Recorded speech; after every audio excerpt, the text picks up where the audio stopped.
Burari deaths 1 जुलाई 2018 की सुबह बुराड़ी में रहने वाले एक 79 इयर्स के सीनियर सिटीजन गुरचरण सिंह रोज की तरह अपनी मॉर्निंग वॉक के लिए तैयार हो रहे थे। वो अपने घर से निकले और वॉक करते करते अपने मोहल्ले के ग्रोसरी स्टोर तक आ गए। वैसे तो वो स्टोर रोज सुबह शार्प 6 बजे खुल जाया करता था, मगर आज की सुबह कुछ अलग थी। दूध और ब्रेड की डिलीवरीज आ चुकी थी, मगर शटर बंद होने की वजह से सारा सामान दुकान के बाहर ही पड़ा था।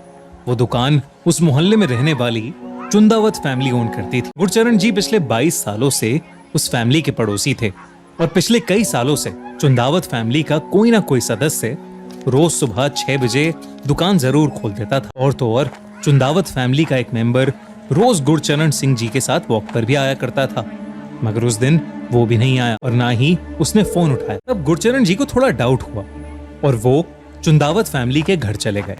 चुंदावत हाउस का गेट खुला पड़ा था। गुरचरण जी जैसे ही अंदर गए वैसे ही उन्होंने वहां कुछ ऐसा देखा जिससे उनके रोंगटे खड़े हो गए। अगले ही कुछ मिनटों में चुंदावत हाउस के बाहर बहुत सारी भीड़ इकट्ठी हो गई थी। इसी बीच कुछ पुलिस ऑफिसर्स भीड़ में से लोगों को धक्का देकर चुंदावत फैमिली के घर तक का रास्ता बना रहे थे। दरवाजा खोलने पर जो पुलिस और आसपास के लोगों ने देखा, वो देखकर सबकी आंखें फटी की फटी रह गईं। चुंदावत फैमिली के 11 लोगों की डेड बॉडीज एक साथ एक ही कमरे में लटकी मिली। 10 बॉडीज छत से टंगी हुई थी। सबके हाथ पैर पीछे वायर से बंधे हुए थे और आंखों पर पट्टी बंधी हुई थी। इन 10 लाशों के अलावा घर की सबसे बूढ़ी औरत अंदर वाले कमरे में पड़ी हुई मिली। ये सब क्यों हुआ, कैसे हुआ, इन सब चीजों का राज खोलने से पहले उस फैमिली के बारे में थोड़ा जानना जरूरी है। चुंदावत फैमिली ओरिजिनली तो राजस्थान से थी, मगर 1999 से वो दिल्ली में रह रहे थे। दिल्ली में उनका काफी सक्सेसफुल प्लाईवुड बिजनेस था और एक ग्रोसरी स्टोर भी था। चुंदावत फैमिली बहुत ही हेल्पफुल और खुश मिजाज नेचर की बताई जाती थी और उन्हें कभी भी पैसों के मामले में कोई दिक्कत नहीं थी।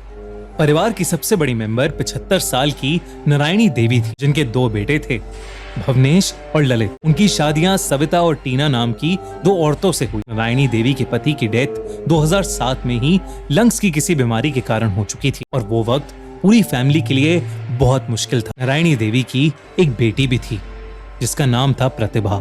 इन तीनों के आगे बच्चे भी थे। प्रतिभा की बेटी प्रियंका, भवनेश की बड़ी बेटी नीतू, छोटी बेटी मेनका और एक बेटा ध्रुव और ललित का एक बेटा था शिवम। चुंदावत फैमिली की 3 जनरेशन एक ही घर में पिछले 22 साल से रह रही थी और एक दिन अचानक पूरा परिवार अपने ही घर में मरा हुआ पाया गया। जब पुलिस ने उनके पूरे घर की छानबीन की तो वहां बहुत सारी डायरीज मिली जिनमें किसी विधि के निर्देश लिखे हुए थे। उन्हीं निर्देशों को फॉलो करते हुए चुंदावत फैमिली पिछले 10 सालों से जी रही थी। उन डायरीज में ऐसी भी बातें थीं जो किसी अलग और अननोन शक्ति की तरफ इशारा कर रही थी। मगर ये सब शुरू कहां से हुआ?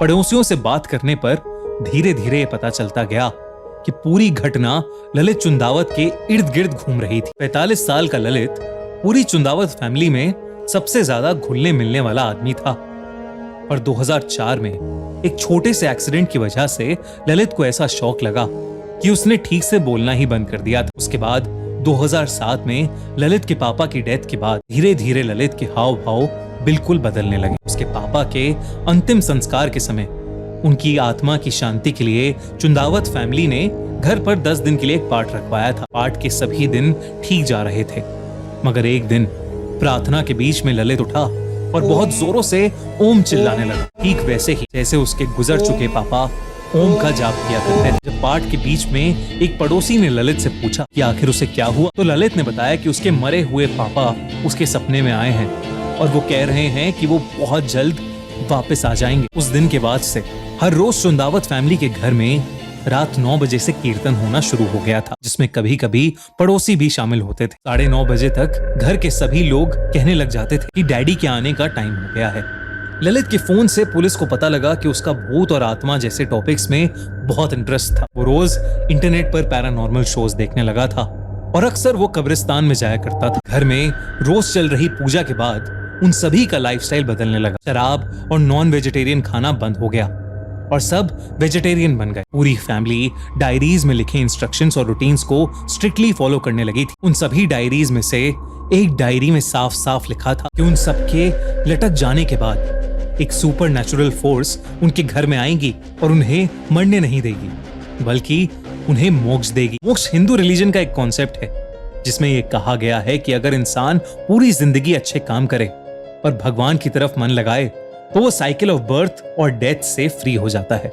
डायरी में क्लियरली लिखा था कि उन्हें लटकने से 6 दिन पहले से लगातार क्या करना था ताकि वो आखिरी दिन खुद को घर की सीलिंग से पूरी विधि अनुसार लटका सके। मौत का वक्त थर्सडे या संडे रात 12 से 1 बजे के बीच में होना चाहिए था। डायरी के फाइनल एक्ट में लिखा था कि जब जमीन कांपेगी और आसमान फटेगा तो मैं तुम्हें बचाने आऊंगा। सबसे अजीब बात तो ये थी कि कुछ लोगों ने ये भी दावा किया कि डायरीज में जो भी इंस्ट्रक्शंस लिखी गई हैं वो ललित की हैंडराइटिंग थी ही नहीं। तो फिर वो सारे इंस्ट्रक्शंस इतने सालों से डायरी में कौन लिख रहा था? क्या वो सारी डायरीज उनके पापा भोपाल सिंह लिख रहे थे, जिनकी 2007 में ही डेथ हो गई थी? यहाँ तक कि जिस रात पूरी फैमिली ने मिलकर खुदकुशी की या उनका मर्डर हुआ, उस रात घर के बच्चे और औरतें बाहर दुकान से स्टूल्स और वायर्स लेकर घर के अंदर जाते हुए सीसीटीवी कैमरा में देखे गए थे। वही स्टूल्स और वायर्स जिनका इस्तेमाल उन्होंने उस रात डायरी के इंस्ट्रक्शंस फॉलो करके सीलिंग से लटकने में किया था। तो क्या उन्हें पहले से पता था कि वो मरने वाले हैं? पुलिस को धीरे धीरे पूरा भरोसा होने लगा था कि ललित चुंदावत को साइकोसिस डिसऑर्डर था। साइकोसिस डिसऑर्डर एक दिमाग की बीमारी है जिसमें इंसान सच्चाई से अलग एक भ्रम की दुनिया में जीने लगता है। इस बीमारी में लोगों को हैलुसिनेशंस भी होते हैं। पुलिस का तो ये भी मानना था कि पूरी चुंदावत फैमिली को ही शेयर्ड साइकोसिस डिसऑर्डर था, जिसमें सब लोग पेशेंट को फॉलो करने लग जाते हैं क्योंकि वो एक दूसरे के बहुत करीब होते हैं और सारे लोग पेशेंट पर भरोसा करने लगते हैं। मगर क्या ये सच में पॉसिबल है कि पूरी चुंदावत फैमिली इस भ्रम की शिकार होने लगी थी? कई लोगों को इस थ्योरी पर बिल्कुल भरोसा नहीं था। इस पूरी घटना के लगभग सारे ही सवाल बस एक रहस्य बनकर रह गए हैं, एक ऐसी भयानक कहानी बनकर जिसने पूरी दिल्ली को हिलाकर रख दिया था। आपको क्या लगता है, क्या हुआ था उस रात बुराड़ी में? हमसे कमेंट्स में अपनी थ्योरी शेयर कीजिए और ऐसी ही थ्रिलिंग क्राइम स्टोरीज के लिए टू द क्राइम शो खूनी मंडे।